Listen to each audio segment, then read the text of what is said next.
So hello guys, welcome back to your favorite YouTube channel Bilingual Knowledge. So in today's video, I'm gonna teach you some important terms of chapter 5 class 11 biology morphology of flowering plants. So our first important term is perennation. So perennation का मतलब ये होता है कि unfavourable condition में खुद को rest में रखेगा प्लांट, और फेवरेबल कंडीशन आते ही एक्टिवेट हो जाएगा, ग्रोथ करना एक्टिवेट हो जाएगा उसका। तो मतलब ये है कि पेरिनेशन में होता है अनफेवरेबल कंडीशन में तो खुद को रेस्ट में रखता है, और जैसे ही फेवरेबल कंडीशन आती है ग्रोथ के लिए तो ऐसे एक्टिवेट हो जाता है। इसका मतलब ये होना कि पेरिनेशन होता है। और एस्टिवेशन क्या होता है, जैसे कि अरेंजमेंट कैसा होना है सेपल्स और पेटल्स का ये फ्लोरल बड में, तो इसको एस्टिवेशन कहते हैं। मतलब कि mode of arrangement of sepals और पेटल्स इन फ्लोरल बड। ओके। या फिर जो अपना इंडिया में मोस्ट कॉमन स्पीसीज राना टिगिना पाई जाती है उसकी समर स्लीप को भी हम कहते हैं एस्टिवेशन, समर स्लीप को भी। ठीक है। अब यहाँ पर एक और अपनी इंपॉर्टेंट टर्म आती है इन्फ्लोरेसेंस, इन्फ्लोरेंसेस। ओके। तो इन्फ्लोरेंस का मतलब क्या होता है, arrangement of flowers on floral axis. तो अरेंजमेंट ऑफ फ्लावर्स, फ्लावर्स का अरेंजमेंट कैसा है फ्लोरल एक्सिस पर, इसको हम इन्फ्लोरेंस कहते हैं। ओके। अब फाइलोटैक्सी क्या होता है, तो फाइलोटैक्सी ये होता है कि अपना arrangement of leaves on stem और ब्रांच। लीव्स का अरेंजमेंट कैसा है कि स्टीम और ब्रांच पर, जैसे कि ये देखिए जैसे कि ये हो गया हमारा ऐसे कि ये हमारा स्टीम हो गया। तो यहाँ पर लीव्स एक इधर लगी है, एक इधर साइड लगी है, एक इस साइड लगी है, तो इसका कैसा अरेंजमेंट है, इसको हम कहते हैं phyllotaxy. Mode of arrangement of leaves on stem और ब्रांच, मतलब कि इधर ही इस साइड भी कैसा लगा है। तो प्लेसेंटेशन अब किसे कहते हैं, arrangement of ovules with in ovary. Ovule का अरेंजमेंट कैसा है ओवरी में, प्लेसेंटेशन इसका मतलब होता है। मतलब ये ओव्यूल्स का अरेंजमेंट कैसा है ओवरी में। Okay. फिर एक टर्म आती है यहाँ पर venation, arrangement of veins and veinlets in lamina of leaf. जैसे कि arrangement of veins and veinlets in lamina of leaf, vein और वेनलेट्स का अरेंजमेंट एक लीफ में। अब जैसे कि एग्जांपल में ये देखिए आप कि हमने ये लीफ बनाई। ओके। ये लीफ बनाई हमने, तो लीफ में एक ऐसे होता है, एक ऐसे होता है, फिर एक ऐसे, फिर एक ऐसे, फिर एक ऐसे, ऐसे भी होता है ना। तो जो अपना ये जो ये ऐसे गया है ये वाला, इसको हम कहेंगे वीनलेट्स। ओके। और जो ये लाइन है सीधी वाली लाइन, इसको हम कहेंगे वीन। ओके। तो arrangement of veins and veinlets in lamina of leaf is called venation. Okay. अब यहाँ पर अपने जो सिलेबस में चैप्टर 5 के सिलेबस में एक फैमिली दी गई, फैमिली सोलेनेसी, इसको हम और क्या कहते हैं, पोटैटो फैमिली, और दूसरा डाइकोट्स फैमिली। इसका फ्लोरल फार्मूला क्या है, प्लस, और ये वाला साइन है, प्लस का एक साइन है, फिर ये वाला साइन है, एक प्लस का साइन है और एक ये वाला साइन है, फिर K5, फिर ये वाला एक साइन है, फिर ये साइन है। इसका मतलब क्या होता है, अब जो है जी के नीचे वाला है इसको सुपीरियर ओवरी कहते हैं, नीचे इसमें जी के नीचे डंडा खिंचाओ, और जी के जिसमें ऊपर डंडा खिंचाओ इसको इन्फीरियर ओवरी कहते हैं। अब जैसे कि जिसमें ऐसा वाला साइन हो, जैसे कि ये वाला है, ये वाला, तो इसको हम बाइसेक्सुअल प्लांट कहते हैं। और अगर जो ये हो तो इसको मेल प्लांट, और ये हो तो इसको फीमेल प्लांट। ओके। और जिसमें प्लस वाला साइन हो ये वाला, तो इसको हम कहेंगे एक्टिनोमॉर्फिक या फिर रेडियल सिमेट्री। एक्टिनोमॉर्फिक को हम रेडियल सिमेट्री भी कहते हैं। और K4 calyx, C4 Corolla. Okay. और फिर A4 अपना आता है एंड्रोसियम, और जो ये C के इधर बीच में लगा हुआ है इसको हम कहते हैं फ्यूज़न, ये फ्यूज़न का साइन है। और ये परसेंटेज जैसा जो लगा होता है इसको मतलब कहते हैं जाइगोमॉर्फिक, इसको हम कहते हैं bilateral symmetry. Okay. So this is our today's video, so I hope you all like this video. So if you like this video, so make sure to subscribe this channel to get notified with our latest videos. Okay, thank you. So hello guys, welcome back to our favorite YouTube channel Bilingual Knowledge. So in today's video I'm going to teach you chapter 21 neural control and coordination of class 11 biology. This is fastest revision series of this chapter. सो सबसे पहले तो neural system composed of किसका बना होता है, neurons का बना होता है, जो विच कैन डिटेक्ट, रिसीव और ट्रांसमिट कर सकता है डिफरेंट काइंड ऑफ स्टिमुली से। मतलब कि different kind of stimuli, stimuli क्या होता है, किसी भी इन्वायरमेंटल चीज़ पर आप कैसा रिस्पॉन्स देते हैं। एग्जांपल आपको बारिश हो रही है तो आप उस पर कैसा रिस्पॉन्स देते हैं, ये हो गया अपना स्टिमुली। और हाइड्रा, हाइड्रा क्या होता है, आप देखिए हाइड्रा सबसे मेन बात है हाइड्रा है। तो हाइड्रा में आपने पढ़ा था चैप्टर 2 में नेटवर्क ऑफ हाइफी, लेकिन यहाँ पर पढ़ना network of neurons is called hydra. Okay. तो सबसे यहाँ पर मेन आता है insect. So brain is present along with a number of ganglia and neural tissue. Brain is present, किसके साथ प्रेजेंट होगा? कई सारे गैंग्लिया के साथ और न्यूरल टिश्यू के साथ, इंसेक्ट का ब्रेन। ओके, वर्टिब्रेट में सबसे ज़्यादा डेवलप्ड होता है न्यूरल सिस्टम। वर्टिब्रेट में सबसे ही ज़्यादा न्यूरल सिस्टम डेवलप्ड होता है, मतलब कि और किसी से ज़्यादा। ओके, सब यहाँ पर आता है ह्यूमन नर्व सिस्टम। सो ये फर्दर डिवाइडेड है सीएनएस में और पीएनएस में। सीएनएस सेंट्रल नर्व सिस्टम और PNS peripheral nerve system.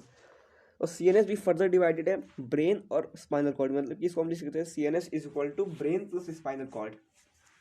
PNS भी फर्दर डिवाइडेड है सोमैटिक नर्व सिस्टम में और ऑटोनॉमिक नर्व सिस्टम में। सो अब यहाँ पर ऑटोनॉमिक नर्व सिस्टम भी फर्दर डिवाइडेड है सिंपैथिक नर्व सिस्टम में, सिंपैथेटिक में और पैरासिम्पैथेटिक में। ओके, सो इसके आगे देखते हैं। तो अब जैसे कि आप यहाँ पर देख सकते हैं कि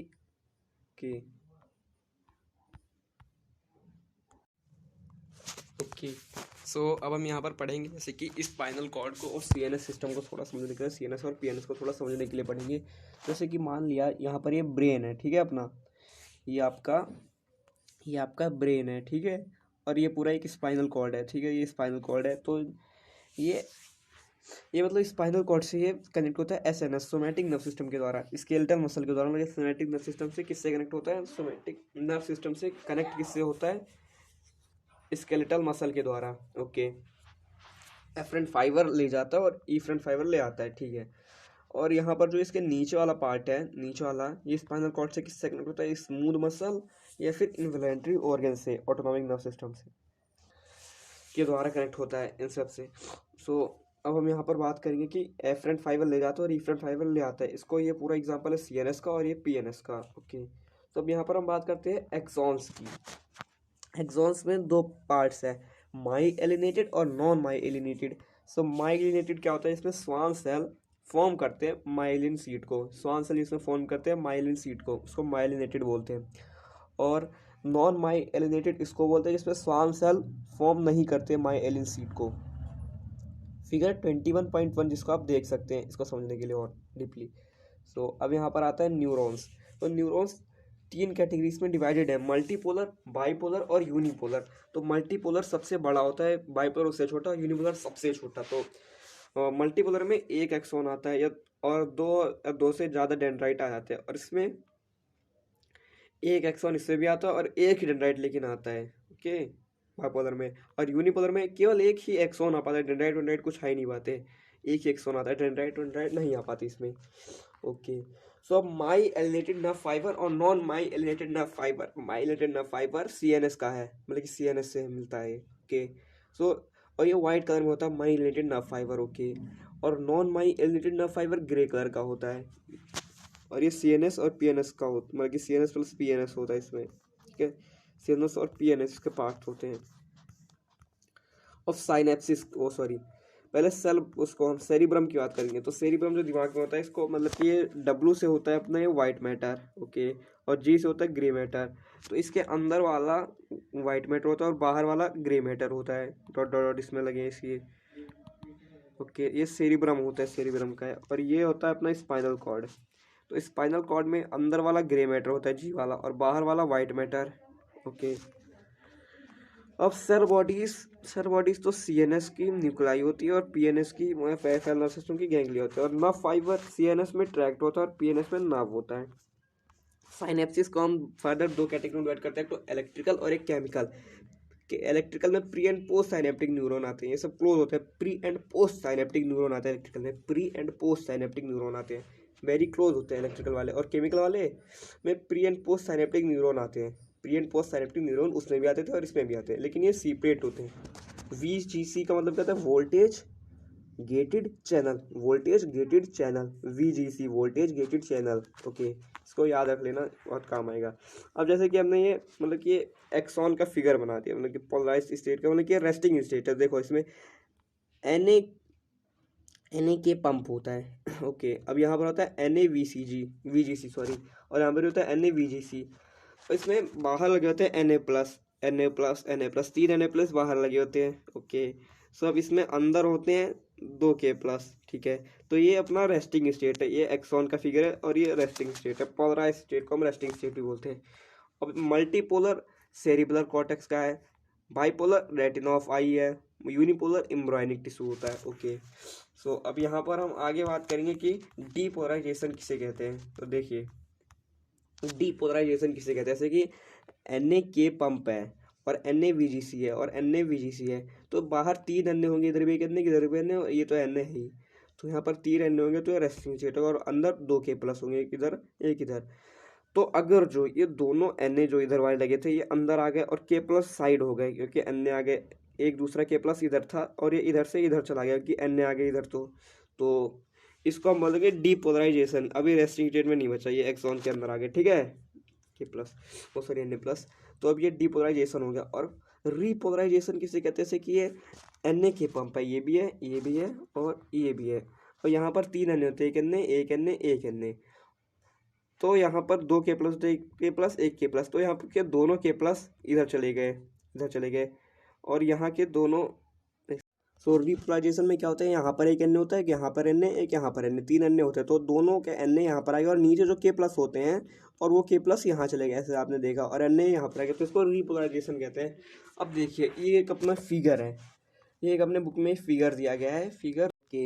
सो अब यहाँ पर हम बात करते हैं इसके लिम्बिक लोब की या फिर लिम्बिक सिस्टम, इसको दोनों बोला जाता है। ये अपना इसका सेरिब्रम का शायद पार्ट होता है। तो inner part of cerebral hemisphere and a group associated deep structure like amygdala और हिप्पोकैपस कैंपस, ओके, और forms limbic lobe system, limbic lobe या फिर लिम्बिक सिस्टम बोलते हैं। देखो inner part of cerebral hemisphere, जो इनर पार्ट होता है सेरिब्रल हेमिस्फीयर का, और एक ग्रुप होता है associated with deep structure like amygdala और hippocampus. Inner part of cerebral hemisphere, inner part है सेरिब्रल हेमिस्फीयर को, एक ग्रुप बना है, deep structure like amygdala hippocampus forms limbic system या फिर लिम्बिक लोब। ओके, जैसे कि अब ये अपना पार्ट, ये अपना फिगर हो गया सेरिब्रम का। एक सेकंड। सो इंटीरियर पोर्शन आएगा कॉर्निया होता है, और मिडिल की हम बात करते हैं, मिडिल को हम ओरोइड भी बोलते हैं। इसमें मैनी ब्लड वेसल होते हैं मिडिल ऑफ आई में, ठीक है, many blood vessel. Look blue, हल्का ब्लू ब्लू दिखता है मिडिल वाला आई का पार्ट, इसको हम कोरोइड बोलते हैं। और रेटिना में विजन होता है, इनर पार्ट होता है रेटिना, इसमें विजन होता है, ठीक है। अब देखिए हम आगे बात करते हैं इसकी, अपने इसकी देखिए, ओके, हम आगे बात करते हैं अपने आई की फिगर की, 21.6 पर दिया गया है NCERT में, ठीक है, फिगर 21.6 में देखे। जैसे कि ये अगर जो हमने इसको हमने आई मान लिया, तो ये देखिए ये एक होगी आई, तो इसके ये हो गया, ये जो बाहर का डॉटेड स्ट्रक्चर इसको बोलते हैं इरिस, ठीक है, और अंदर का जो ये इसको बोलते हैं, इसको हम प्यूपिल बोलते हैं, और जो बाहर का आई का स्ट्रक्चर इसको बोलते हैं स्क्लेरा। ओके, सो अब देखिए ऐसे कि यहाँ पर ये बताया गया है कि लाइट बाहर से कितनी आती है, प्यूपिल के अकॉर्डिंग बड़ा होता है और प्यूपिल लाइट के अकॉर्डिंग छोटे होता है, लेकिन प्यूपिल प्रोपोर्शनल टू लाइट बोल सकते हैं ऐसा। फोटो रिसेप्टर सेल्स किससे बोलते हैं, अब देखिए इसको 2 कैटेगरी में डिवाइड किया गया, एक तो रॉड्स में और एक तो कॉन्स में, ठीक है। तो देखो रॉड में क्या होता है, डिम लाइट होता है, इसको बोलते हैं स्कोटोपिक, डिम लाइट को बोलते हैं, और रोडोपिज्म बोलते हैं, विजुअल पर्पल होता है, रोडोपिज्म ही होता है, इसमें रॉड्स में आता है, ठीक है, रोडोपिज्म विजुअल पर्पल। ऑप्सिन, ऑप्सिन को बोलते हैं प्रोटीन, और इसमें एक और पार्ट्स आता है, मतलब कि रोडोपिज्म के पार्ट है ऑप्सिन और रेटिनल। ऑप्सिन को हम प्रोटीन भी बोल देते हैं, रेफनल को हम बोल देते हैं aldehyde of vitamin A, aldehyde of vitamin A. Okay, so बात करते हैं कॉन्स की। कॉन्स में रेड, ग्रीन, ब्लू, ये सारे विजन कॉन्स में आ जाते हैं। डे लाइट फोटोपिक होती है इसकी, कॉन्स की डे लाइट में काम करता है। आइडोपिज्म होता है इसका, आइडोपिज्म होता है, पिज्म होता है, इसको हम विजुअल वायलेट होता है ये आइडोपिज्म। ब्लाइंड स्पॉट कहता है, फोटो रिसेप्टर सेल्स अब्सेंट होते हैं इसमें, फोटो रिसेप्टर सेल्स अब्सेंट होते हैं इसमें ब्लाइंड स्पॉट में। Optic nerve, optic nerve leave I, optic nerve leave कर जाती है, ऑप्टिक नर्व लीव कर जाती है, और ब्लड वेसल इसमें एंटर करते हैं केवल अभी ब्लाइंड स्पॉट में। और मैकुलर ल्यूटिया, ठीक है, लेटरल टू ब्लाइंड स्पॉट, और yellowish pigmented spot, central pit fovea, only cones are displayed packed, densely packed, visual activity is greatest, visual activity मतलब रेजोल्यूशन भी हो सकता है। ओके, अब यहाँ पर अपना नेक्स्ट पार्ट आता है ह्यूमन ईयर के बारे में, वैसे ये भी सिलेबस से कटेड है। देखिए सो एक्सटर्नल ह्यूमन ईयर में होता है पिनिया, ऑडिटोरी मेटस और टेम्पनम। टेम्पनम को हम ईयर का मतलब कि थोड़ा सा साइंटिफिक नेम है टेम्पनम। मिडल में क्या होता है ईयर ऑसिकल, 3 हड्डी होती है इसमें, कौन सी, मैलियस, इनकस, स्टेप्स। ओके, और इनर में सिर्फ एक ही होता है, लेब्रिंथ, बॉनी एंड मेम्ब्रेन होता है। सो आई होप कि आपको सब कुछ समझ में आएगा। सो ये थी आज की video. So I hope you like this video. So if you like this video, so make sure you do subscribe, so you get notified for our all videos notification. And आपको अगर जो नोट्स चाहिए तो आप इसके लिए हमारा Telegram group join कर सकते हैं, उसकी लिंक मैंने डिस्क्रिप्शन में दे दी। Okay, thank you.